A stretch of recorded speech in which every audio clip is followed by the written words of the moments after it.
So welcome back to the crochet tutorial with Cosy Rosie UK, and today I'm going to be sharing with you how to create your very own crocheted footstool.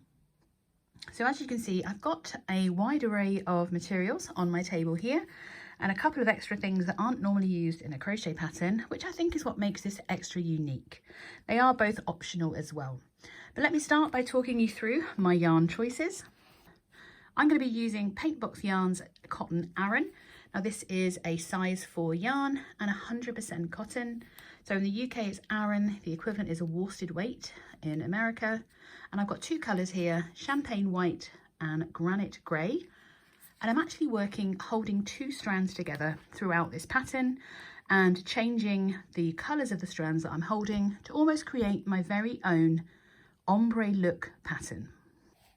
So one of the things that I absolutely love about using double-stranded yarn is that you can create your own colorways using two different strands and working different colors in the same rows so that you can work up this almost ombre effect. So even though this yarn has a recommended hook size of 4.5mm, I would normally use a 5 with it anyway. Because I'm working two strands together, I'm going to be using a 6mm hook. Please don't ask me why I've picked up one of these old hooks. It was just the first 6mm that I found, and you can see how well loved this is because the paint is fading off of it. Sometimes these are just as comfortable for me as an ergonomic hook. You're obviously going to need a darning needle for chunky weight yarn because there's going to be two strands to weave in whenever we change colour, a pair of scissors, because we are going to be changing colours frequently, and these two extra items. So this footstool is worked in two pieces of crochet fabric. The top, which is worked all in one piece, a bottom panel, and then we are joining them together on three sides, with the fourth side being joined with Velcro or hook and eye closure. I think it's called hook and loop, maybe. I'm not sure what the unbranded term for it is. Generalized term in the UK is Velcro. I actually have real Velcro for some reason, but we had that in store. To create the actual footstool, I have found these hairpin feet on Amazon. I'll link them below for you. And I've selected some quite heavy duty MDF, which is where they squish together lots of fibre. And if I could get this corner on, oh dear. And very simply and I'm going to screw these feet onto a board of MDF. So I've got 4 of these feet. So I've got 4 of these feet, 1 for each corner, and then between them, and I'm going to pre-drill these holes before fixing my crocheted base to this MDF, and then attaching the side panels to 3 edges around this board. This is entirely optional. You can just follow this pattern to create a floor pillow, but I think to create a piece of furniture using crochet is a really exciting opportunity. So the finished size of my footstool is 24 inches wide, roughly 60 centimeters, and 20 inches long, whichever way around you want to use that. So 24 by 20, and then I have a depth of 10 inches, plus these are 4-inch feet, I think roughly, well, 5-inch really. And then of course you've got this, the depth of the wood is internal of the actual cushion pad. So this is going to be hidden inside. And this is a 20mm board of MDF that I had cut to size in the UK we'll say B&Q, but it will be in our local hardware store. But we don't have local hardware stores anymore in this country. Now I've got 2 colours that I'm using. This is going to be colour A and this is going to be colour B. And because we're double stranding, we're going to start working A and A, and then A and B, followed by, A and B, followed by B and B, and then A and B. And we're just going to kind of circle back, and that's what creates that almost ombre look. If you want to grab some yarn from your stash, you're looking to create a chunky weight yarn. I'm using cotton because this is potentially going to be used outside, although I'm not going to leave it outside for long periods of time.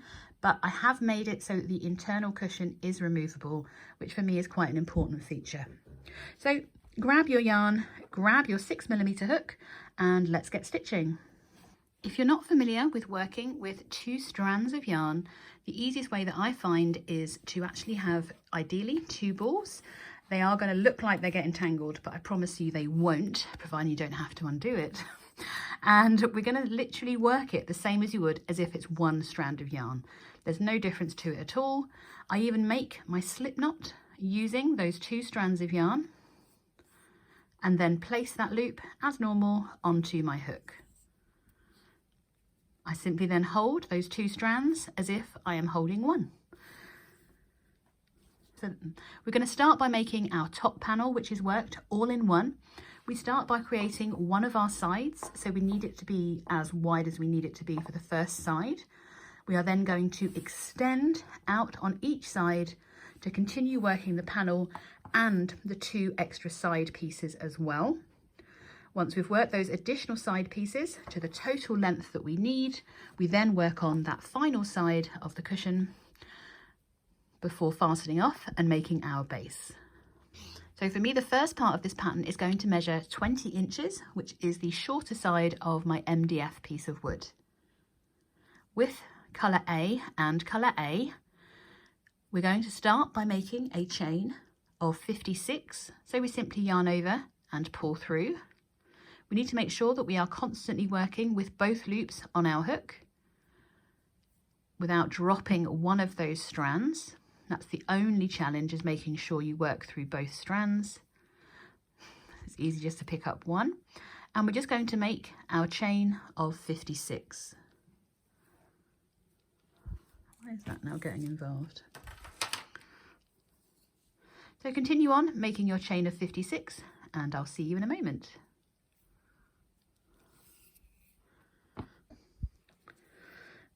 Once you've completed your chain of 56, we're going to start working into our second chain from hook.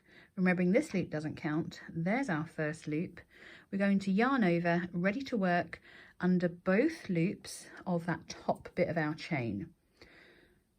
We're going to insert, yarn over to bring up the equivalent of a third loop, even though we have like 3 pairs of loops of yarn. And then we're going to yarn over and pull through all of those loops to create our first half double crochet.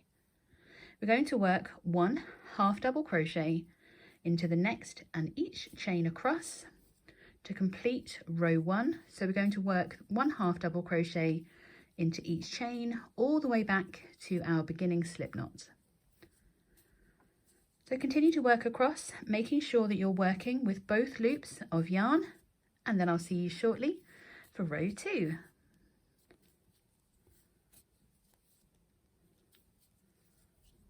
So once you've worked 1 half double crochet into each chain across, you should have a stitch count of 55 half double crochets.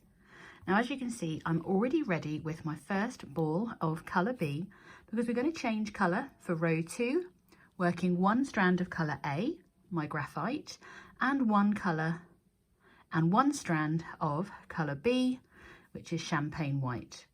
So to make that colour change as simple as possible, we're going to undo that last stitch that we worked, yarn over, reinsert as if we're about to complete it and bring our loop up, but we pause there. We're going to drop 1 strand of our current colour and yarn over and just hold that ready.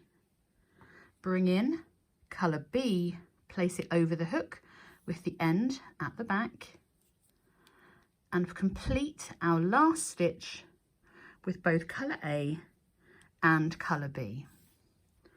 Now the unworked yarn of colour A, we can simply fasten off, because we're not going to need that for a while, and move that out of the way. And then, if I can get that end off, there we are. Our working strands, we now have 1 colour A and 1 strand of colour B.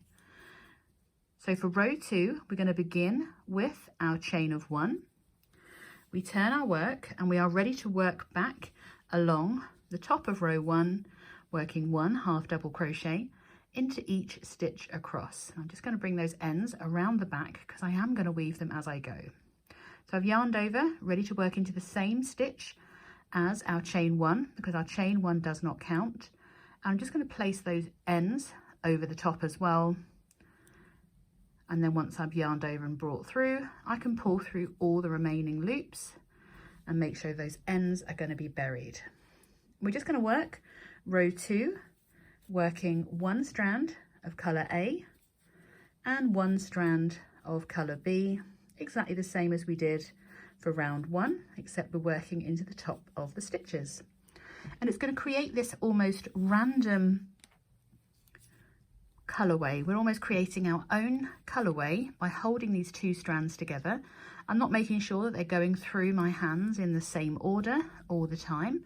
I don't want it to look too uniform, but I am making sure I have a nice even tension when working these stitches so that there's not too much yarn coming through or too many knots. I think I've still got the end there we are. But you can see that they are coming out of the ball at different rates. And we are simply going to work the remainder of row 2, working one strand of colour A, one strand of colour B. At the end of row 2, we're going to have the same stitch count, which should be 55 half double crochets. And we're always making sure that we've got both strands of yarn in work at the same time, which means we're not dropping one as we pull through. You'll know when you have, because it will look like that. And if you pull down, yes, that is secure, but it's going to make your stitch a lot smaller. It's simply worth pulling back and undoing if you can, and just reworking that stitch, making sure that you're grabbing both strands as you pull through. So continue to work across the remainder of row 2 and I will meet you for row 3. So at the end of row 2, you should still have a stitch count of 55 half double crochets, but they've been worked in those 2 colours. And row 3 is simply a repeat of row 2, where we're working with both strand A and strand B, and we're making our turning chain of 1, ready to work 1 half double crochet into each stitch across. So there's no need to change any colours at the end of this row if you're following the same colour pattern as me. So continue across to the end of row 3. You'll still have a stitch count of 55 half double crochets, and we're going to be changing to 2 strands of colour B at the end of row 3. So I've just reached my final stitch of row 3, and we're changing this time so that we're working 2 strands of colour B, which for me is this champagne white. Here's one I prepared earlier, luckily. I won't show you how much yarn came out of the ball, it's okay. So I'm simply doing the same as we did before. I've just yarn over and brought my loop back up for my final stitch. I'm yarning over with my current strand of colour B and adding in a second strand with the tail at the back, and I've dropped my colour A strand, ready to pull through all 3 loops and complete that final stitch so that I have 2 loops of colour B. Gets a little bit fiddly when you're first making these colour changes, but I promise it does get easier. You can of course leave these attached and carry them up if you want to. I would rather weave the ends in than risk getting knotty, so I'm just making sure I leave a nice 5, maybe 6 inch tail that I can weave in later, / hide inside my footrest. So once you are ready with your 2 strands of colour B, we're going to work row 4. And row 4 is simply working 1 half double crochet into each stitch across. Oh, we've done our chain 1 and we're ready to work 1 half double crochet into each stitch across, but this time we're working with 2 strands of colour B. So we're getting a completely clean champagne white row. So you can see that it kind of makes it look more like a gradient with the 2 colours swapping backwards and forwards.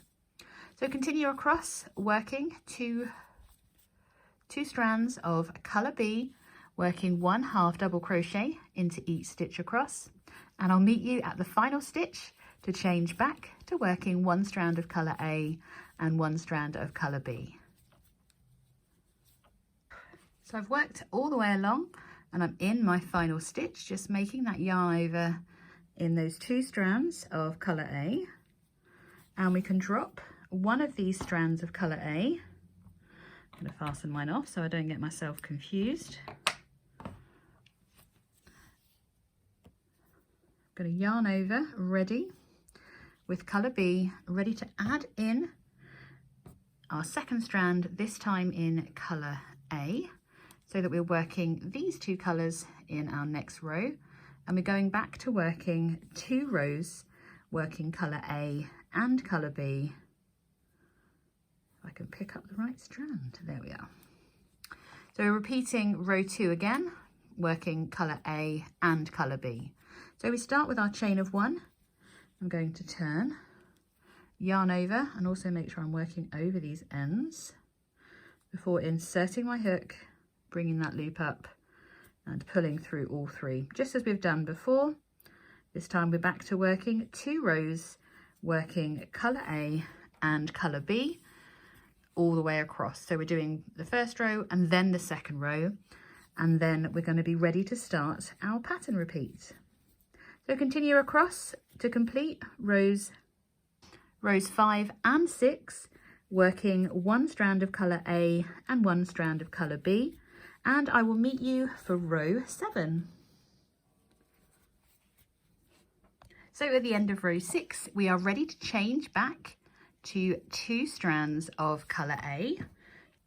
So I'm going to yarn over with the colour A and grab that second strand of colour A and complete that stitch.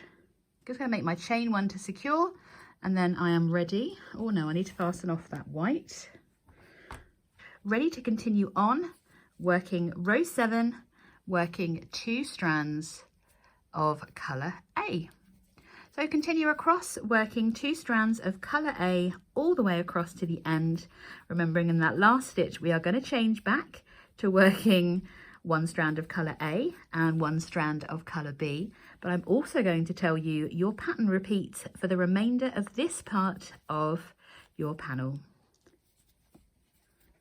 Just at my final stitch of row 7, ready to add in our strand of colour B. Getting these confused, there we are. And I'm just going to make a chain 1 to secure, if I can find the ends, so I can talk to you about our pattern repeat. Pull up my hook for a moment. So we are going to be repeating row 2 up to row 7 that we've just worked a further 2 times, so you have a total row count of 19.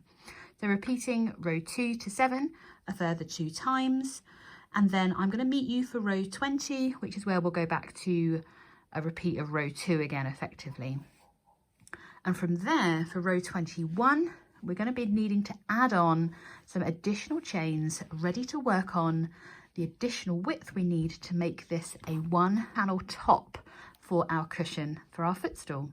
So continue to repeat rows 2 to 7 a further 2 times, and I'll meet you back for row 20. So I have just finished row 20, working that A-B row. So for row 21, we're making our chain of 1 and working 1/2 double crochet into the same as our chain 1 and each stitch across, and then we're going to be adding some extras onto the end, and then we're going to be adding some extras onto the beginning of this row. So work across, working 1/2 double crochet into each stitch, and I'll meet you for the second part of row 21. So I've worked across to my final stitch of row 21, but before I carry on and work that final stitch, I'm just going to bring up my loop and remove my hook and return back to the beginning of row 21. And what we're going to do is add an additional chain so that we can work back into that chain as part of row 22. So I'm going to insert my hook into the first stitch of row 21, and then I'm just going to use some, I'm going to grab 2 strands of colour B and just pull through. I don't want to get in the way of this stitch because we still need to, wow, really, because we still need to work through this stitch as we come back to it. And making sure that I've left long enough a tail, we're going to make a chain of 25. That's 2, 3, 4,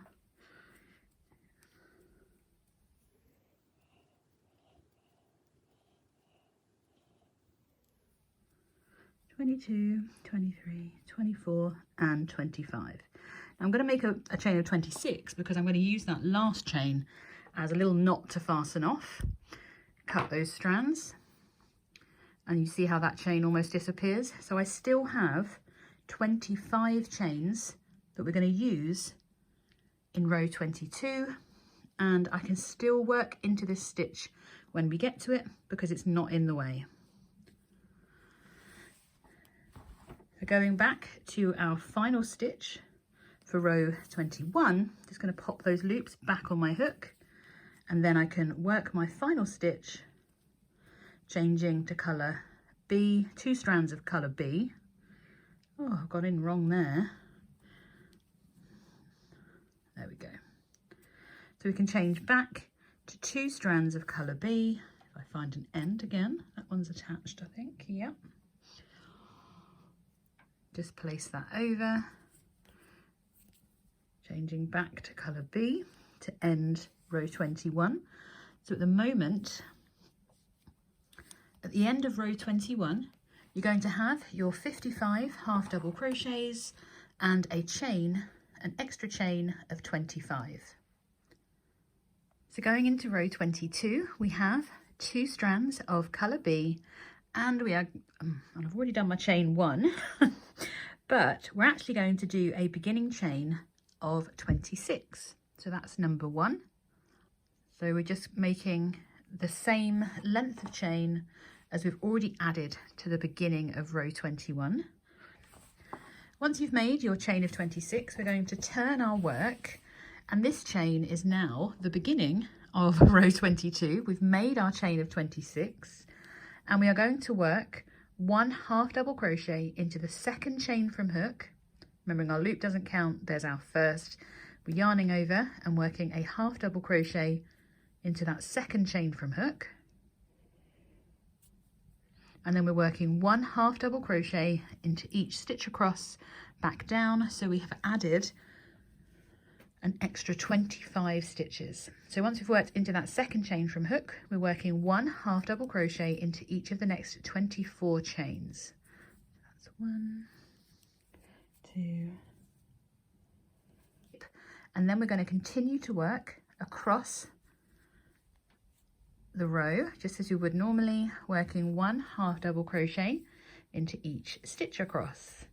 It is worth double checking that from the beginning of that chain up to the end you have added 25 chains, 25 stitches. We're going to continue across working, ignoring that knot for a moment. So we're going to continue to work all the way across the top of this row, and then we're going to work into this chain that we've already added. So continue to work across, working 1 half double crochet into each of the next 55 stitches, and I'll meet you to work into our next chain. So once we've worked all the way across, I've reached my final stitch, and I need to make sure that I work into that final stitch where we joined our additional chain. And I'm just going to tighten that up, and we are ready to work 1 half double crochet. Gonna have to secure that into each of our chains across, and my chain is back to front, so it's up to you how you work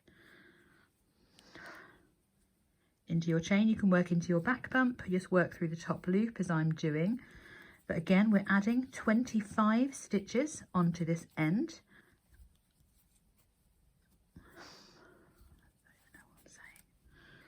So that's number 24 and number 25. So we've added 25 half double crochets onto this end, and we have the extra 25 on this end. So now our stitch count at the end of row 22 is going to be 105 half double crochets. Obviously I need to change back, I forgot. I'm adding back in one strand of colour B. Just going to place that over, ready for row 23. Oops. So going into row 23, we are continuing, repeating row 2, but this time our stitch count is going to be 105 half double crochets. So yeah, our project has got quite a bit wider, and if you're adjusting your pattern to fit your own depth, this added extra should be the same depth that you've made your first kind of side panel, because they are going to join, which is really hard to explain when it looks like this, but you have to trust me on this one. So including row 23, going all the way up to row 64, we are repeating row 2 with a stitch count of 105 half double crochets. Oh, if I could not split my yarn, that would be great right now.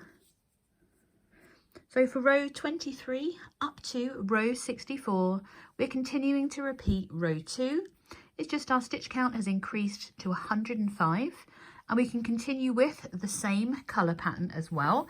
So there's nothing really more to think about. We're just crocheting for a little while. So for rows 23 up to 64, we are repeating row 2, and we're continuing our stitch pattern that we were using for rows 2 to 7.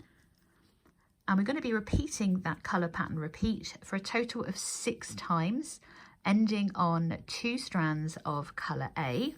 And that's where I'm going to meet you back for row 65, where we're going to be reducing our stitch count back down. So continue ahead. So continue on working that repeat of rows 2 to 7 a further 6 times, and I'll meet you for row 65.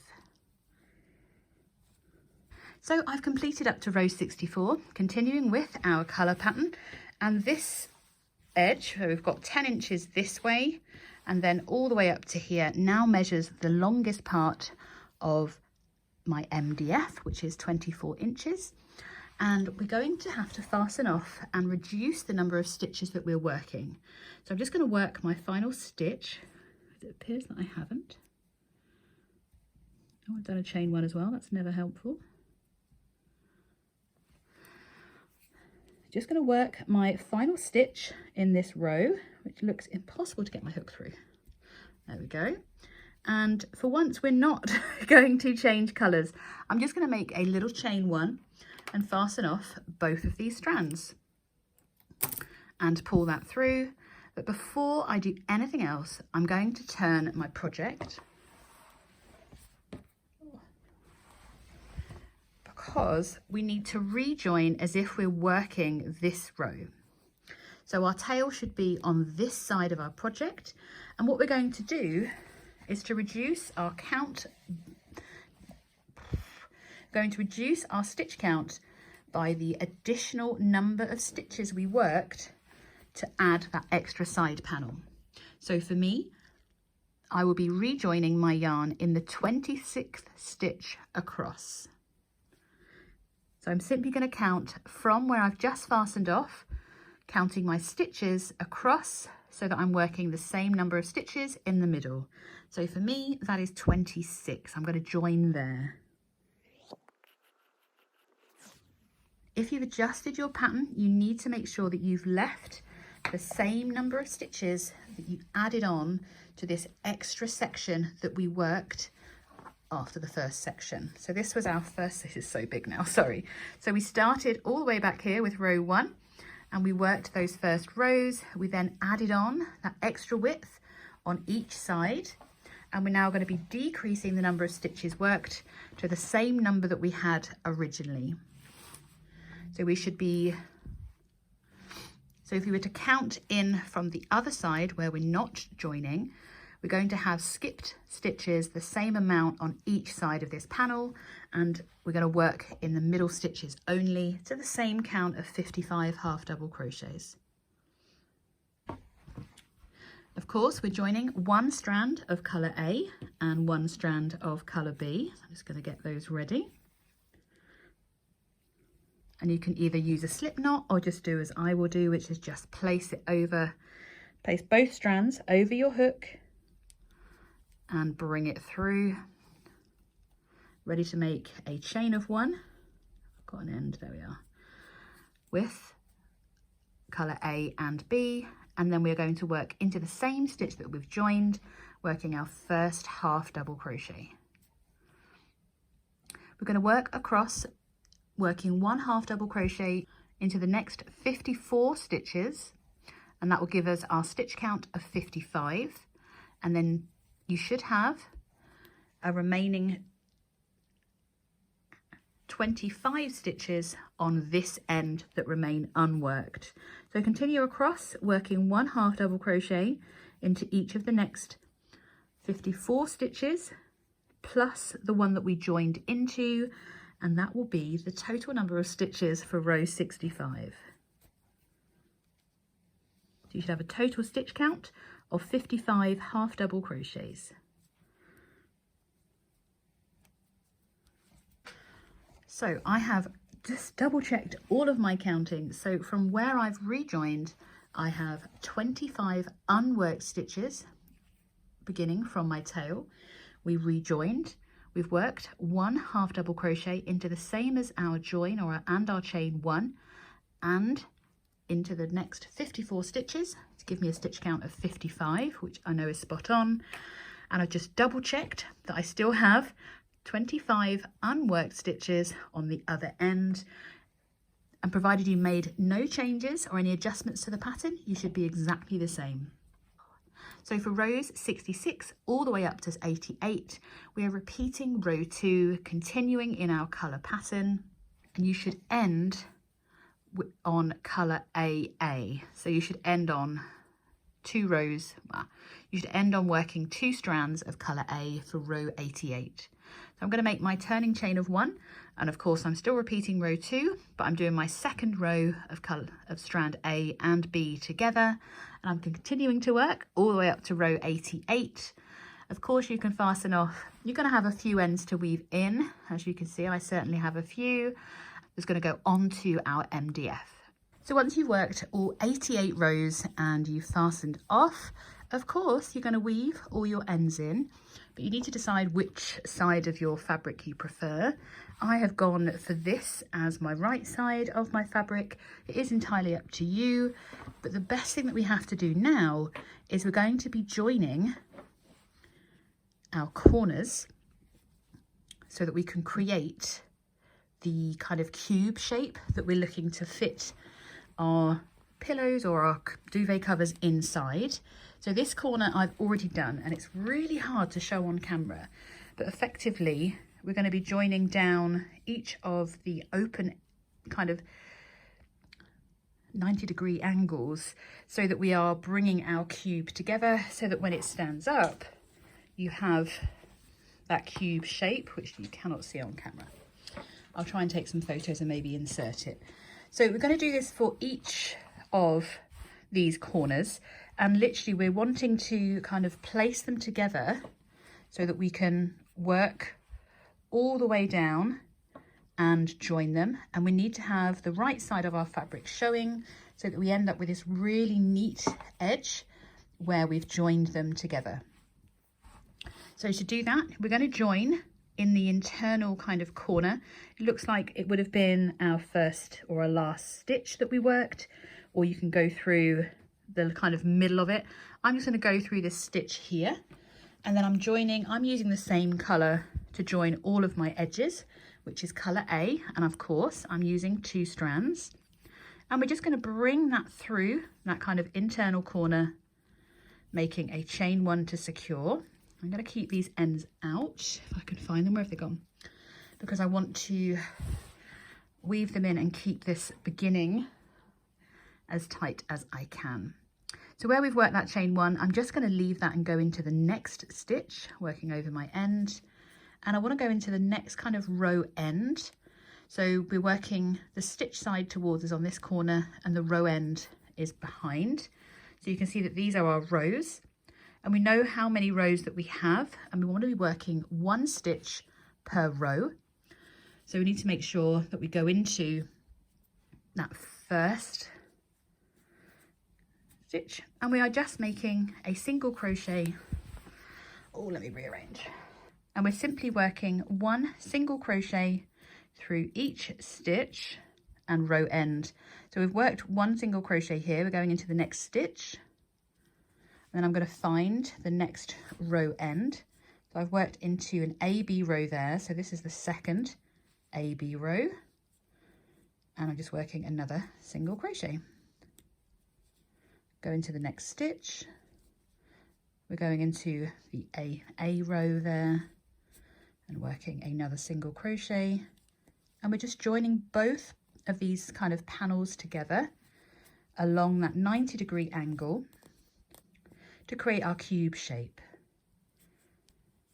You can make sure that you're not working too many stitches into each of these rows by just working into each colour, if that makes sense. You've got 2 of those AB rows. There's 1 and there's 2. Oops. Just catching on that yarn there. Come back, try that again. Nope, still got it. There we go. And that was number 2. You can see from the other side, we can't actually that angle, let me do that. So when I kind of open it up, we can position those stitches so they're making a really nice join. And of course we're getting almost like a corner at the top. So we've got 3 sides that we need to create our cube. So we're going to continue down, making sure that you've got enough stitches and enough rows to work through. And then when you get to the end, you can just fasten off. So continue on, working through each stitch and the corresponding row end, working a single crochet through each. And I'll meet you in a moment once you've worked through all of those. So once you've worked all the way down, we are simply going to fasten off.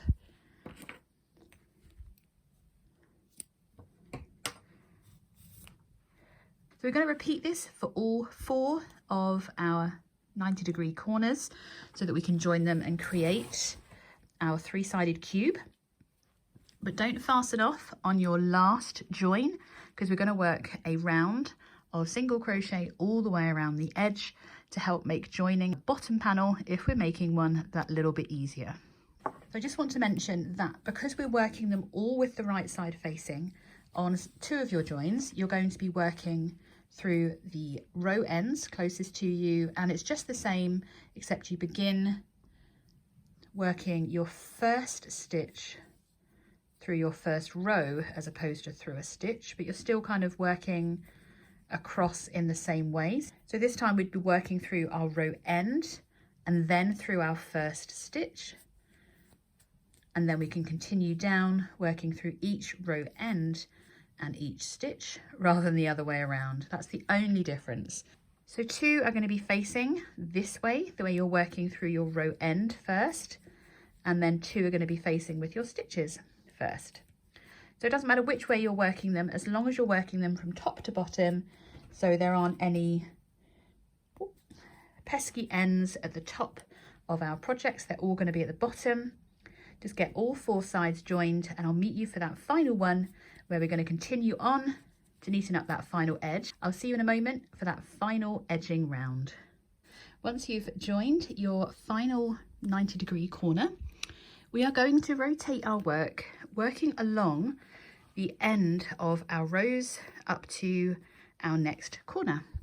So just like we've been doing, we're continuing with A and A, and we're just going to simply work into each row end, working 1 single crochet across. I'm going to work over any remaining ends that I have as well. And we're working all the way around to that next, corner join that we had. So once you've worked across all of those row ends and you've reached that next join, we're simply going to be then working into the bottom of row 88 that we finished off with, which is why I have so many ends here. And we're just continuing on, but this time we're working into the top of each stitch with one single crochet into the bottom of row 88. Now we're not aiming to do this tightly because you don't want to bunch this fabric up, but it will also help stabilize and minimize too much stretching of the fabric when we stuff it later and make it nice and firm.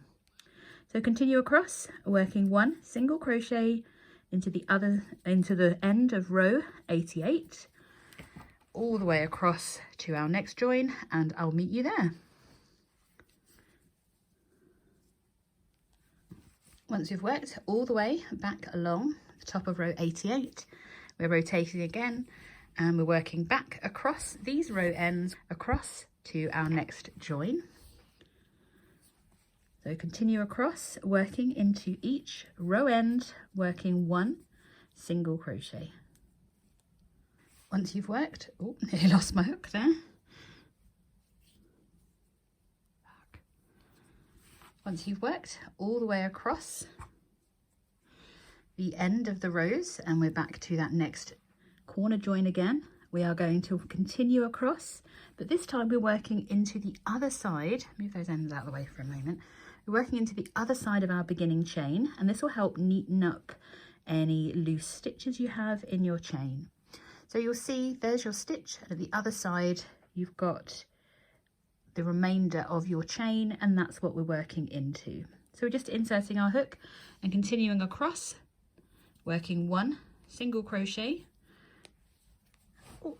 into each of our chains, our beginning chain. I'm working over my ends again, sorry. So you can see where the next one is, not in between the stitches, but actually into that chain.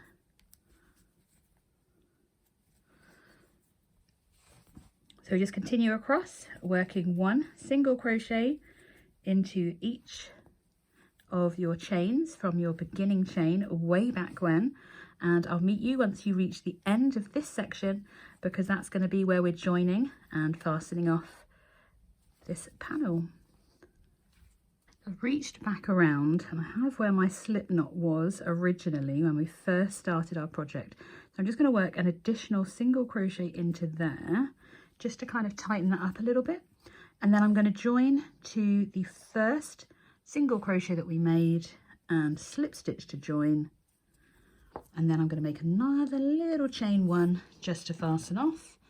Nice long tails, because these definitely need weaving in properly. And that completes our top panel. We have a cube, and I'm going to go and wrestle my filling, which I'm hoping to use a double duvet, or what would the Americans call that? Queen, maybe a queen size duvet, into this giant kind of pillow cover. But if you have a cushion pad that you've worked to, you can now try it on and make sure that it fits. And then we need to go on to making the base of our footstools. To create your base panel, we're simply going to be repeating rows 1 to 7, the same as we did for our top panel. And then for rows 8 up to 49, we're going to repeat rows 2 to 7 a further 7 times to create a base panel that will cover our MDF, measuring 20 inches wide and 24 inches long. So go ahead and make your base panel in the exact same way that you started your top panel, and I'll see you for the edging of our base panel shortly. So once you've worked all the way up to row 49, finishing on those double strands of A and A, we are ready to work an edging all the way around this panel, and then we can get to joining this to the top of our footstool. So we're going to start by making a chain of 1, and we're going to rotate to work in the round. So make sure you've got your right side facing. And we're simply going to work 1 single crochet into each row end, just like we did for the edging of the top of the panel.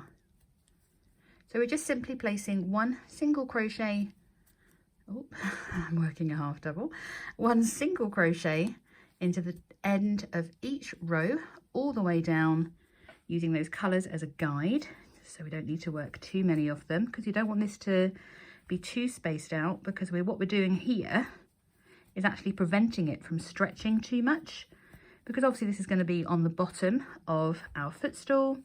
We don't want it to be saggy and baggy. We want it to be nice and tight to the wood base that we've got cut. So continue all the way down, working one single crochet into each row end, and I'm going to meet you at the first corner. Once you've worked all the way down, working one single crochet into each of these row ends, you should be where your beginning slip stitch was, and we're going to work in the other side of our chain. But first we're going to work into the wrong side of our beginning chain, or the other side of our beginning chain, and we're just going to make a little corner, working one single crochet, a chain one, and a second single crochet into that stitch, and then we're going to work into the wrong side of our chain all the way along. So you can see where the stitch is, and we're going into that hole where the chain is, and we're just working one single crochet into the other side of our beginning chain all the way along to the next corner. Just gives us a nice corner edge for the base of our footstool. When we've reached that final stitch, having worked all the way along, we're going to make a chain one and work a second single crochet into that last stitch again, just to create another corner. We can then rotate our work to work back all the way down to the next corner, working one single crochet into the end of each row, just like we did on the other side of our panel. So continue to work one single crochet into each row end, and I'll meet you for our next corner. Once you've worked all along those row ends, we've reached the top, and we're back working along row 49. So we're going to work our corner into that first stitch of row 49. So we're working one single crochet, just a chain one, and a second single crochet into that same stitch. Didn't want to come through. And then we can rotate, ready to work, back to where we started working this edging. So we're working one single crochet into each stitch across, working back along the top of row 49. So continue around, then we'll be ready to fasten off and talk about attaching this base panel to your top panel, and if you're using it, your MDF. So I've just worked my final stitch. I'm going to make a little chain one, and then I'm ready to slip stitch to join into that first single crochet we made. I'm going to make a chain one, ready to fasten off. Pull that through, and all that's left is obviously to weave in all these ends, making sure that if I do have any ends out, they are on the wrong side. Now there are lots of different options to attach this to your MDF.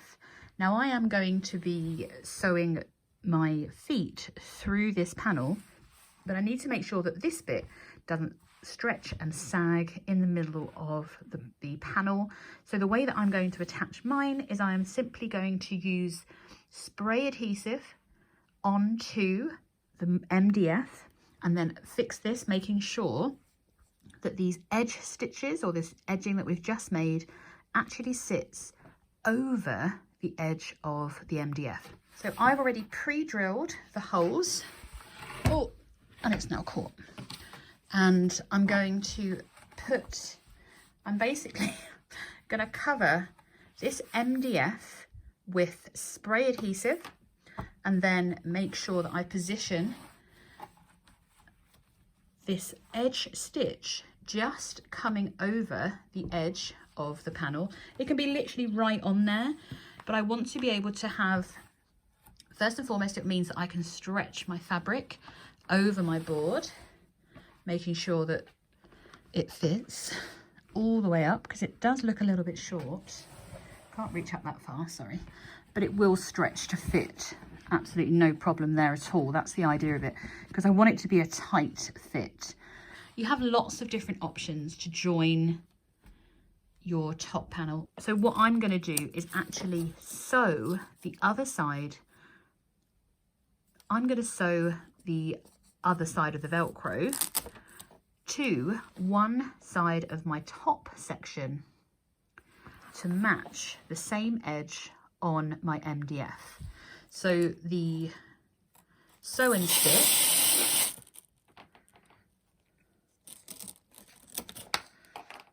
so I'm going to stick, well that was lucky, I'm going to stick the sticky bit to one edge of my MDF. This is the shorter edge. I'm going to join on all the other three sides. I'll take you downstairs into the dining room where I'm going to show you how I'm doing this in a little bit more detail. So this is a post-edit voiceover with me explaining how I'm going to be joining the legs to my MDF. So the fabric we know fits over the MDF, and I have pre-drilled those holes, and I'm simply going to feed the legs, well, the screws, through the crocheted fabric into those pre-drilled holes and simply screw them in place to keep them secure. I'm also going to, before I do the last corner, going to liberally spray my MDF with some adhesive, spray adhesive, so that fabric does not sag when I turn this over.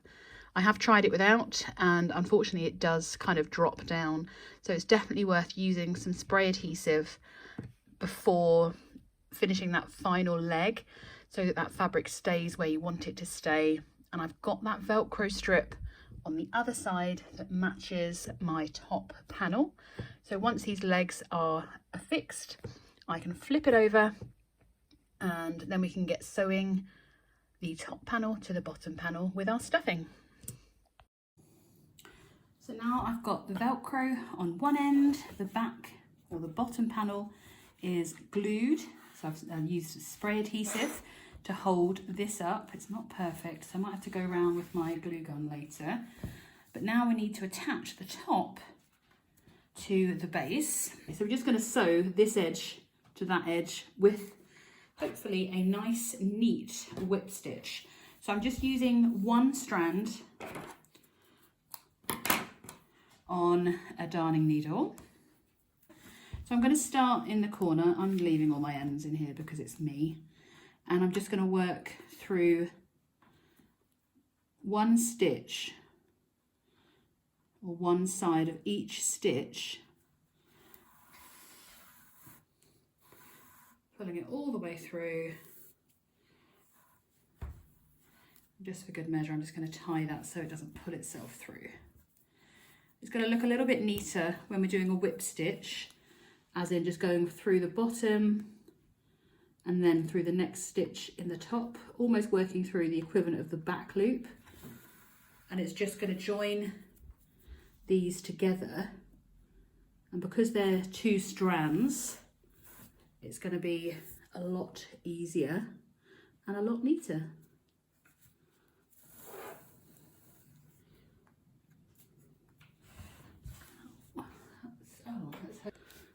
We are just going to be left, sorry, there's so many bits everywhere now.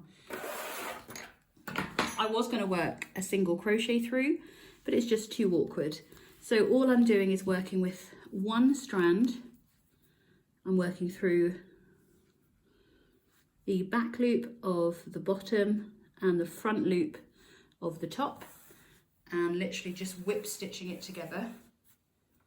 Probably should have started on the other side, but anyway.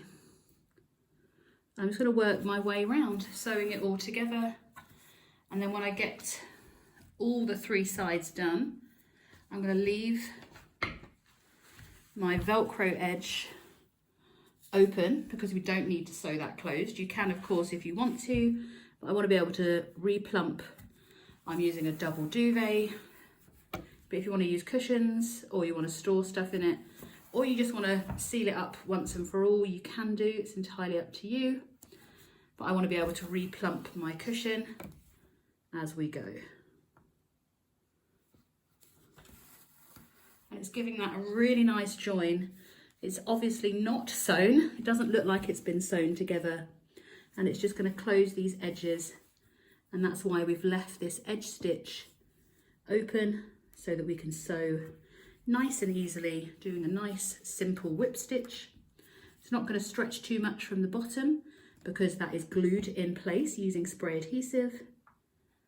And it's just going to take the time now to sew, and I'll be back once I'm inserting my duvet. I'm just making my way to the final corner next to where my Velcro is, and I've inserted the majority of my stuffing. I've used a double duvet or a queen size duvet, and then I've supplemented that with a little bit of toy stuffing as well, just in like the corners, so that it gives it more of a nice smoother look. But yeah, we are nearly there. I'm excited to see it finished. Once you've finished sewing up all 3 sides, you can close the Velcro edge and place your footstool where it's most needed, ready to relax. Thank you as always for joining me for this tutorial. I will see you in the next video.